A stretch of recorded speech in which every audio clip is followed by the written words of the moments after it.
Assalamualaikum warahmatullahi wabarakatuh. Shalom, salve, salam sejahtera untuk kita semua. Perkenalkan, saya Jenny Marianti Loban, salah seorang dosen program studi matematika, Fakultas Matematika dan Ilmu Pengetahuan Alam, Universitas Tribuana Kalabari. Pada kesempatan ini saya akan menceritakan sedikit tentang mata kuliah yang saya ampu, yaitu mata kuliah stokastik dengan proses pembelajarannya, bahkan sampai proses penilaian yang biasa saya lakukan selama ini. Mata kuliah stokastik merupakan mata kuliah pilihan yang ada di semester 7, diambil oleh mahasiswa dengan minat untuk menyelesaikan tugas akhir di bidang statistik probabilistik dan stokastik. Bobot SKS untuk mata kuliah ini adalah 2 SKS dengan mata kuliah prasyaratnya yaitu statistika dasar 2. Adapun capaian pembelajaran lulusan yang dibebankan pada mata kuliah ini antara lain yang pertama, mahasiswa itu mampu menginterpretasikan konsep dasar matematika dan menyusun pembuktian secara langsung dan tidak langsung maupun dengan induksi matematika. Yang kedua, mahasiswa mampu melakukan identifikasi permasalahan sederhana, membentuk model matematika dan menyelesaikannya. Yang ketiga, mahasiswa menguasai metode-metode standar dalam bidang matematika. Yang keempat, mahasiswa mampu memahami permasalahan matematis, menganalisa dan menyelesaikannya. Yang kelima, mahasiswa mampu menganalisa satu fenomena melalui model matematika dan menyelesaikannya. Yang keenam, mahasiswa mampu melakukan eksplorasi, penalaran logis, generalisasi, abstraksi, dan bukti formal. Yang berikut, mahasiswa mampu mengamati, mengenali, merumuskan, dan menyelesaikan masalah melalui pendekatan matematika. Yang berikut, mahasiswa mampu menerima dan mengikuti ilmu sesuai dengan bidang kerja yang akan ditekuninya. Sementara capaian pembelajaran mata kuliah antara lain yaitu mahasiswa mampu mengetahui dan memahami konsep-konsep dalam stokastik dan menggunakannya dalam menyelesaikan masalah yang muncul dalam kehidupan, membuat model dan mensimulasikan baik secara individu maupun secara kerja tim. Deskripsi dari mata kuliah stokastik adalah mata kuliah yang pokok bahasanya mengenai aplikasi teori peluang, PUA acak, yang memulaikan tentang proses stokastik dan spesifikasinya, rantai Markov, proses Poisson, proses kelahiran dan kematian, dan fenomenal perubahan atau renewal fenomena.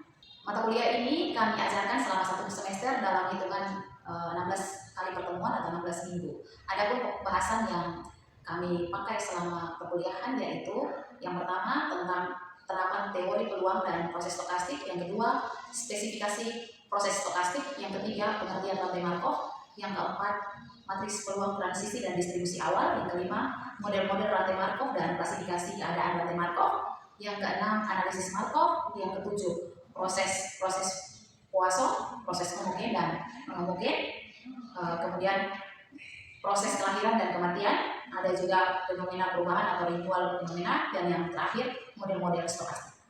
Selanjutnya saya akan sedikit bercerita tentang sistem penilaian yang saya terapkan dalam pembelajaran mata kuliah ini. Yang pertama itu komponen penilaian meliputi nilai kehadiran, kemudian nilai pengamatan dosen, kemudian nilai tes kecil, nilai tugas, nilai tengah semester, dan nilai tes akhir semester. Kemudian untuk masing-masing bobotnya, yaitu masing-masing bobot diantaranya nilai kehadiran itu 10%, pengamatan dosen 10%, kemudian nilai tes kecil sebesar 15%, nilai tugas 15%, kemudian tengah semesternya 20%, dan nilai tes akhir semesternya 30%. Informasi terkait sistem penilaian ini selalu saya informasikan kepada mahasiswa pada pertemuan pertama, di mana informasi ini bersama dengan penyampaian bahasan dan tujuan pembelajaran mata kuliah merupakan satu kesatuan dengan kontrak kuliah yang disepakati bersama di setiap awal pertemuan. Pelaksanaan perkuliahan yang kami lakukan di program studi matematika Universitas Tribuana Kalabari itu secara hybrid atau secara online dan offline. Kalau kami berkuliah secara online itu menggunakan media Google Meet, kemudian Zoom, dan juga e-kampus. Sementara untuk perkuliahan tatap muka kami lakukan dengan berbagai macam metode, antara lain metode ceramah, diskusi, tanya jawab, serta latihan dan penugasan. Selain itu perlu saya informasikan juga bahwa selain sebagai sarana untuk perkuliahan daring, e-kampus Umprim Kalabari juga digunakan untuk mempermudah administrasi dan proses perkuliahan seperti pengisian KRS online, bimbingan PA, kemudian presensi, pembelajaran, pemberian tugas, materi, sampai pada pemberian nilai mata kuliah. Untuk proses penilaian yang saya lakukan dalam pembelajaran saya bersifat akuntabel dan transparan. Seperti contoh, setiap kali anak-anak saya mengerjakan tugas, hasil dari tugasnya akan saya periksa, saya berikan nilai, kemudian saya kembalikan kepada mereka dengan disertakan jawaban yang benar sehingga bisa menjadi bahan evaluasi untuk mereka. Juga ketika di akhir semester nilai ujian akhirnya akan saya kembalikan dan saya kasih kesempatan untuk mereka bisa mengkomplain nilai yang saya kasih. Demikian penyampaian saya secara garis besar tentang mata kuliah yang saya ampu mulai dari proses perkuliahan sampai kepada penilaian yang saya lakukan. Selanjutnya saya akan menyajikan video pembelajaran saya yang saya lakukan bersama dengan mahasiswa saya dalam pembelajaran mata kuliah stokastik pertemuan keempat dengan pokok bahasan atau materi pembelajaran tentang analisis rantai Markov. Selamat menyaksikan. Selamat pagi semua anak-anak. Baik, Ibu. Kabarnya bagaimana ini hari? Baik. Oke, Ibu mau tanya dulu. Tugas minggu lalu semua sudah upload di e-kampus? Sudah. Adakah persoalan dalam kalian menyelesaikan tugas? Tidak ada. Semua bisa selesai dengan baik? Bisa. Ada yang tidak dikerjakan? Kenapa Indo? Ada satu nomor saya tidak selesaikan, Ibu. Belum selesai begitu, tapi soal upload. Iya, Ibu. Baiklah, kalau begitu nanti untuk tugas ini kita akan bahas ya. Setelah pembelajaran hari ini kita akan bahas lagi ya. Tugasnya. Sebelum kita mulai kelas, Ibu minta salah satu mahasiswa untuk pimpin kita dalam doa. Silakan. Selamat pagi teman-teman semua. Sebelum kita mulai pelajaran kita pada pagi hari ini, izinkan saya menuntut kita dalam doa dan izinkan saya berdoa menurut agama saya yaitu Islam. Berdoa mulai. Bismillah. Amin. Berdoa selesai. Terima kasih Kakak Aina sudah pimpin kita dalam doa. Baik. Hari ini kita mau belajar satu hal tentang teori Markov. Kita belajar tentang teori Markov. Apa itu analisis Markov? Analisis Markov itu biasa juga disebut sebagai proses stokastik. Proses stokastik itu merupakan bentuk khusus dari model probabilistik. Jadi kalau kita omong tentang rantai Markov atau analisis Markov, itu kita mesti ingat kembali materi kita di pertemuan pertama kedua tentang peluang. Tentang peluang dan lebih spesifiknya nanti kita omong tentang peluang bersyarat. Oke, jadi analisis Markov itu disebut sebagai proses stokastik, merupakan satu bentuk khusus dari model probabilistik, atau model peluang. Model peluang ya. Jadi kalau kita omong tentang model probabilistik, omong tentang model peluang, lebih khusus lagi tentang peluang bersyarat. Next, proses stokastik merupakan satu proses perubahan probabilistik yang terjadi secara terus-menerus. Yang kita omong adalah perubahan yang terjadi secara terus-menerus, di mana perubahan-perubahan variabel di masa yang akan datang itu didasarkan pada perubahan di masa lalu. Jadi kalau kita omong tentang rantai Markov, kita mesti lihat kembali itu keadaannya apa, ruang keadaannya apa, kemarin itu apakah dia panas atau dia hujan atau dia mendung atau dia berawan. Kejadian kemarin itu bisa menjadi dasar untuk keputusan kejadian yang akan datang. Kejadian yang akan datang kita melihat bahwa dia pun peluang. Kita omong tentang analisis Markov. Pada awalnya analisis Markov itu digunakan sebagai analisis perubahan cuaca. Ya, di awal-awal perkembangan ilmu probabilistik, analisis ini digunakan untuk orang mau perkiraan cuaca. Kenapa? Sangat tepat sekali digunakan karena analisis Markov ini dia pakai data yang ini hari. Jadi data yang digunakan untuk jangkanya pendek. Dia tidak pakai data dari waktu yang panjang. Dia hanya omong ini hari ini, kemarin itu kenapa, sehingga ini hari terjadi ini. Besok kejadian dia hanya lihat kejadian ini hari. Oke, itu analisis Markov. Jadi pada awal perkembangan ilmu probabilistik, analisis ini hanya digunakan untuk menganalisis perubahan cuaca.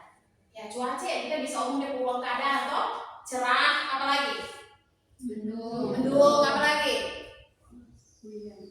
hujan, panas, berawan dan lain-lain. Kita mau menentukan peluang kejadian besok dengan menggunakan data kejadian hari ini. Oke, itu datanya jangka pendek. Kemudian analisis Markov sering digunakan untuk membantu keputusan dalam dunia bisnis. Jadi bermanfaat sekali kita belajar tentang analisis Markov. Ya, biar biasa orang ambil keputusan itu kan orang mesti hitung-hitungan peluang dulu untuk rugi. Iya kan? Kalau kita salah-salah hitung, kalau di dunia bisnis, dunia industri, kalau salah-salah kita hitung, ya kita bisa mengalami apa namanya? Kerugian. Jadi manfaat dari kita belajar ini ilmu Markov ini, kita bisa mengambil keputusan yang benar, yang baik lah. Dia punya resiko apa namanya? Kerugian, resiko yang lain-lain kecil. Kenapa? Karena kita tahu nilai peluang yang paling besar itu yang mana. bisa dilihat. Contohnya, analisis Markov ini bisa digunakan untuk melihat perpindahan merek yang digunakan oleh konsumen. Oke, kemudian masalah operasi, pemeliharaan, mesin produksi, perubahan harga pasar, dan lain-lain. Sampai di slide sini ada yang mau tanya? Ada yang mau tanya? Kakak Desi mungkin mau tanya? Pas ya? Kita bisa lanjut ya? Ada 3 tahapan utama dalam kita melakukan analisis Markov. Analisis Markov. Yang pertama, kita mesti buat apa? Ya? Menyusun matriks probabilitas transisi. Kita mesti buat matriks peluang transisi atau matriks probabilitas transisi. Langkah pertama kita buat matriksnya, matriks peluangnya, matriks peluang transisi. Setelah itu kita menentukan kondisi steady state. Nanti kita lihat sama-sama ya. Ini prosedur dalam melakukan analisis rantai Markov. Oke. Selanjutnya, ciri-ciri dari analisis rantai Markov. Apa saja tuh kakak? Yang pertama kakak, bila diketahui suatu kondisi awal, maka kondisi periode berikutnya merupakan suatu proses random. Proses random itu proses acak, proses yang kita tidak tahu. Kita tidak tahu apa yang akan terjadi. Sesungguhnya kehidupan ini, kita punya kehidupan ini adalah semua yang random. Yang pasti dalam kita punya kehidupan itu 2. Yang pertama itu perubahan, yang kedua itu kematian. Ini ibu keluar dari materi ini, tapi ini masih menyangkut dengan Markov. Yang pasti dalam kita punya kehidupan itu cuma 2. Yang pertama adalah perubahan, yang kedua kematian. Itu yang pasti dalam kita punya hidup. Yang perubahan ini yang kita mau analisis pakai rantai Markov. Kemudian probabilitas transisi tidak akan berubah untuk selamanya. Transisi itu apa? Transisi itu kayak perubahan dari kondisi sehat menjadi kondisi sakit, itu tidak bernama transisi. Dari dapur IPK 3 menjadi dapur IPK 4, itu tidak bernama transisi atau perpindahan atau perubahan. Dari dapur kondisi sehat menjadi sakit, itu tidak bernama transisi. Oh kakak Aina, kalau dibacakan. Misal hanya terdapat 2 macam cuaca, yaitu hujan dan cerah. Diketahui bahwa dalam masalah ini cuaca di Indonesia selalu berada pada salah satu dari 2 status yang mungkin, yaitu cerah atau hujan.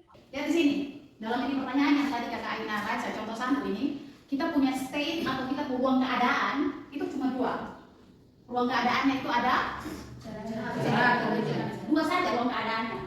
Ruang keadaannya 2. Oke, ditanya apa? Cerah atau hujan? Yaitu masing-masing nilainya. Kalau dia punya peluang hujan 0,6, berarti dia punya peluang cerah dia 0,4. Kenapa? Kalau kita omong tentang probabilistik, ingat kembali, ingat kembali. Sigma PIJ itu sigma dari nilai peluang itu sama dengan 1. Kejadian yang terjadi di dalam dunia ini cuma ada 0 dan 1. Kalau 0 itu kejadian yang mustahil terjadi, kalau 1 itu kejadian yang pasti terjadi. P, peluang kejadian matahari terbit dari barat itu sama dengan 0. Kenapa? Kemustahilan. Peluang besok matahari akan terbit itu sama dengan 1. Kepastian. Kita ada di mana? Kita ada di dalam ini antara nilai dan 0 dan 1 ini. Omong tentang stokastik, omong tentang Markov, omong tentang kita keadaan yang ada di antara nilai ini. Nilai 0 dan nilai 1. Nilai, kemudian dari salah satu state ke satu state. Kalau kita omong state itu omong keadaan. Omong tentang keadaan, omong tentang posisi, omong tentang kondisi. Oke, dari satu state ke state yang lain pada periode berikutnya merupakan suatu proses yang random. Proses yang random itu proses yang acak, yang kita tidak tahu. Yang kita tidak tahu, semua yang terjadi perubahan yang dalam kita hidup kita tidak tahu. Sepakat ya?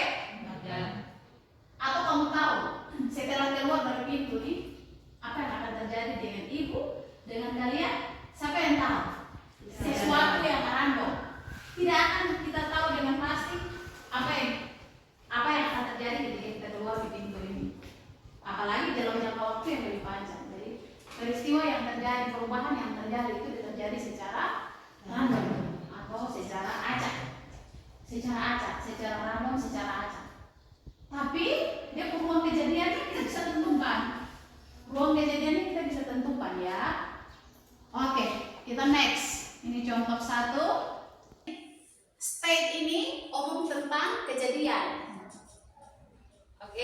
kejadian hari ini. Tadi mau bilang kalau hari kejadian itu hari besok ditentukan terkejadian yang terjadi hari ini. Sekarang kita ada di hari ini. Hari ini stage-nya dua. Stage-nya itu hujan dan cerah. Kejadian di besok hari stage-nya juga dua. Hujan dan cerah. Kamu lihat yang ini 0,6 nih. 0,6 nih artinya apa? Transisinya artinya apa? Artinya jika hari ini hujan dan besok juga hujan. Oke, bacanya begitu. Baca matriksnya kayak begitu. Peluang jika hari ini hujan dan besok juga hujan, peluangnya sebesar 0,6. Yang di sebelah 0,4. Itu kita baca tuh, jika hari ini hujan dan besok cerah, peluangnya sama dengan 0,4. Yang di bawah kita baca bagaimana?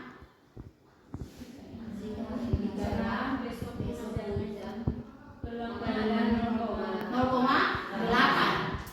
Itu apa perubahan? Perubahan dari stage 1 ke stage yang lain. Matriksnya matriks berapa nih? 2 kali 2.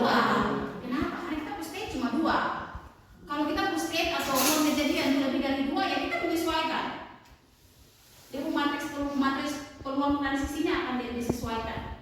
Ini hari ini hujan, besok hari ini cerah, besok hujan. Probabilitasnya berapa? 0,8. Kalau hari ini cerah, besok cerah, probabilitasnya berapa? Nah, kita lanjut ke apa namanya? Matriks perkalian matriks. Matriks yang dimaksudkan di sini matriks apa? Matriks peluang transisi tadi. Matriks apa? Peluang transisi. Matriks peluang transisi. Yang ngomong tentang transisi kejadian. Kejadian yang mana? Kejadian yang kemarin nih, kejadian yang ini hari. Kejadian yang ini hari dengan kejadian yang besok. Dia punya transisinya yang kita mau lihat. Kenapa? Ini hari punya dengan besok punya nih. Kita dapat lusa punya ya kita kalikan matriks kejadian ini hari, matriks kejadian besok. Ya kita cara dapatkan untuk matriks transisi ini gitu. Gitu ya kakak. Probabilitas Tri akan sangat membantu bila periode KT masa depan cukup kecil. Kalau dia punya itu T itu semakin kecil atau dia punya bergerak semakin tadi dan perjalanan itu semakin banyak tuh itu bisa sangat membantu juga. Tapi kamu bisa membayangkan kalau terjadi itu calon-calon itu banyak, makanya nanti kita pakai opsi perkalian matriks.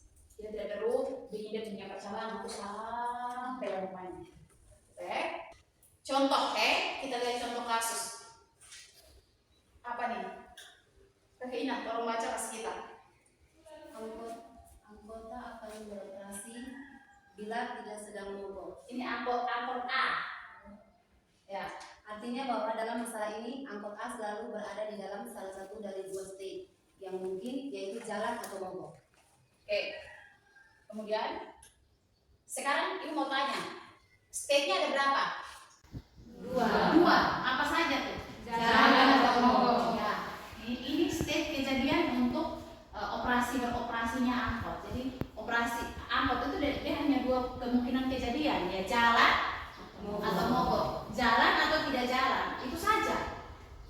Dia peluang kejadian hanya dua saja. Angkot A beroperasi di jalan bila tidak sedang mogok. Artinya bahwa dalam masalah ini angkot selalu berada dalam keadaan ya. Kalau dia tidak jalan berarti dia ada mogok. Oke?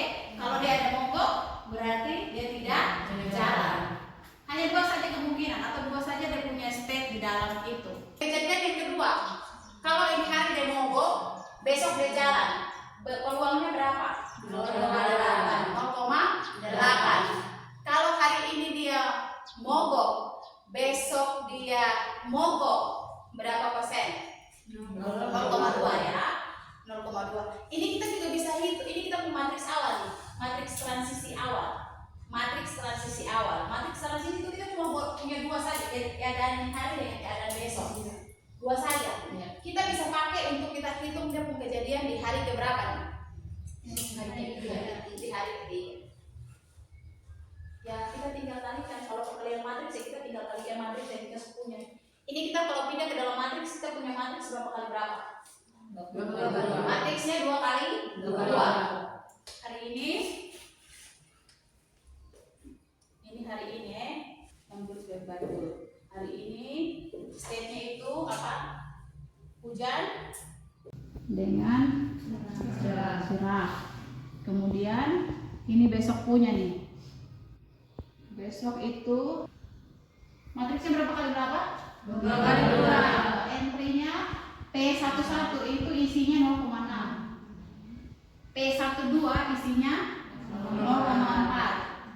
P21 isinya 0,8. Perubahan dari kejadian kemarin yang hujan ini hari cerah. Kalau ini keadaan yang kemarin cerah ini hari hujan.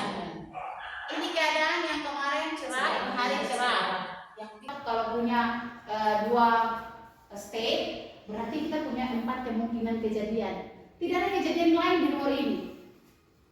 Tidak ada kejadian lain di luar ini. Kita hanya punya 4 ruang kemungkinan kejadian. Yang 4 ini kita boleh lihat kondisi sampai steady state. Bagaimana yang tadi pohon. Kita bisa pakai yang cara yang ini. Yang P2 ini ngomong tentang keadaan besok. Ya dapat dari P dikali dengan P. Ya P kita pusuk ada kemarin di perkalian matriks 0,6, 0,4 dengan 0,8 ini 0,2. Di sebelahnya 0,6, 0,4, 0,8, 0,2. Satu orang mana sambung perkalian matriks bagaimana? Perkalian matriks kita itu bagaimana? Baris kali dengan tulis saja perkaliannya. Berapa kali dengan berapa? Berapa kali dengan berapa?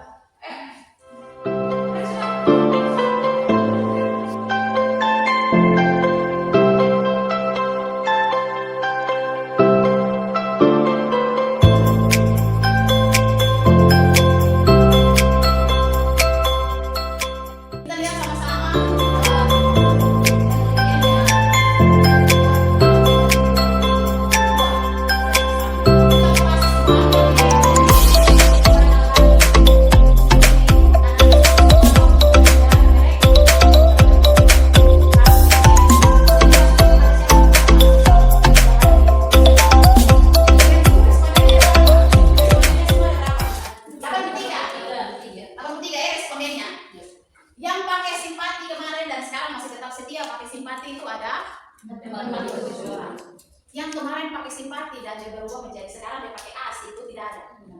Yang kemarin dia pakai simpati dan saat itu tanya itu dia pakai Excel itu ada 2 orang. Dan kita dari data kita hitung dia nilai peluang untuk masing-masing state.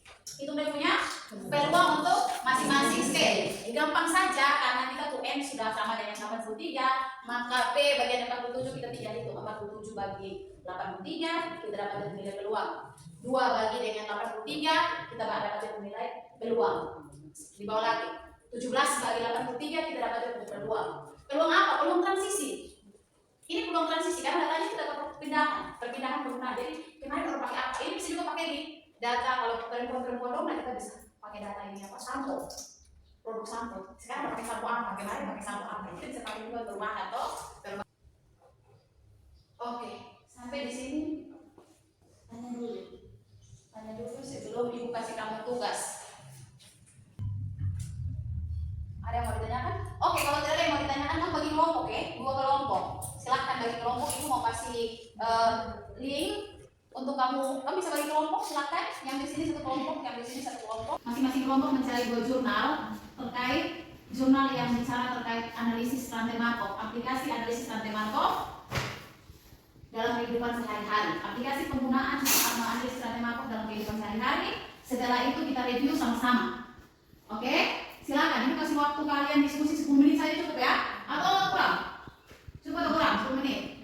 15? Oke, 15 menit ya. Ibu kasih waktu 15 menit, silakan diskusi.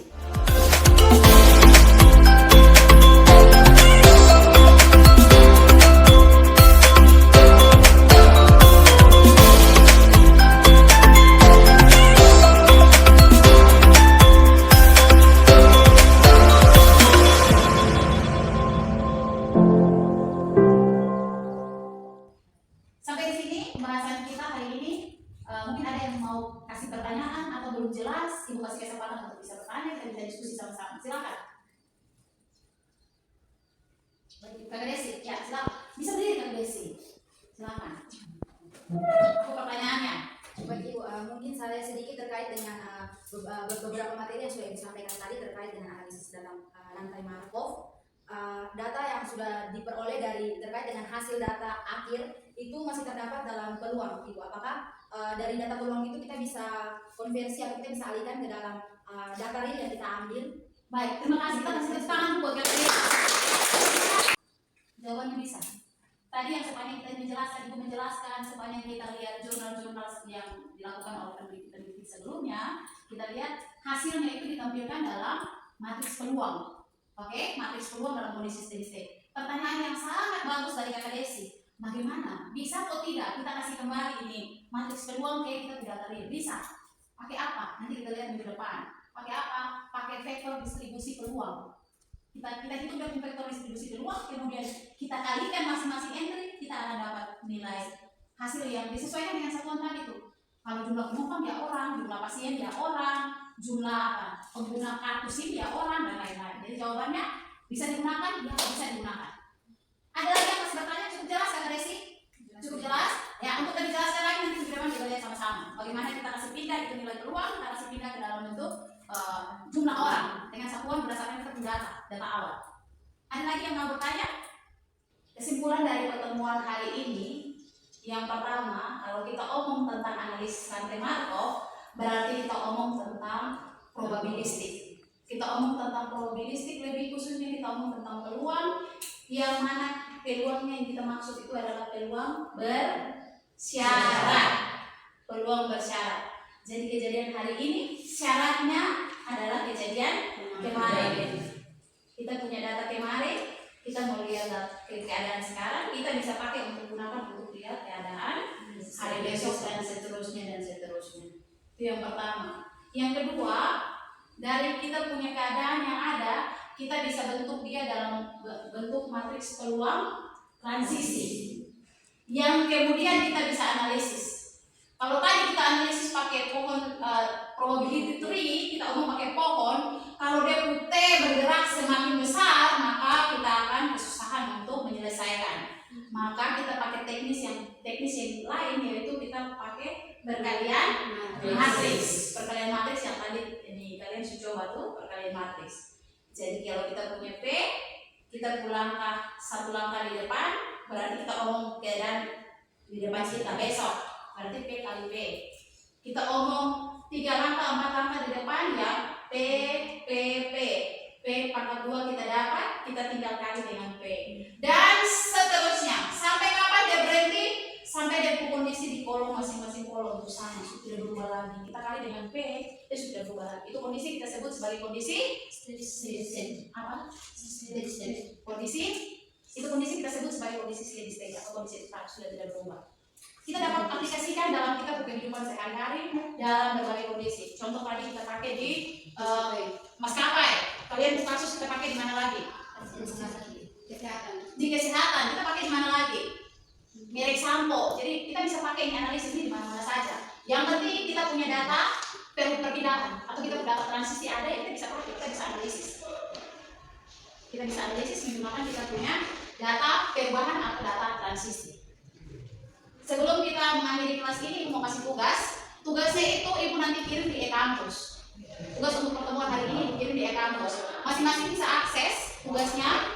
Masing-masing bisa akses, kemudian dikumpulkan langsung di-upload di e-kampus. Kita di-upload di e-kampus minggu depan untuk kita bahas. Demikian pertemuan kita hari ini. Semoga hari kalian menyenangkan.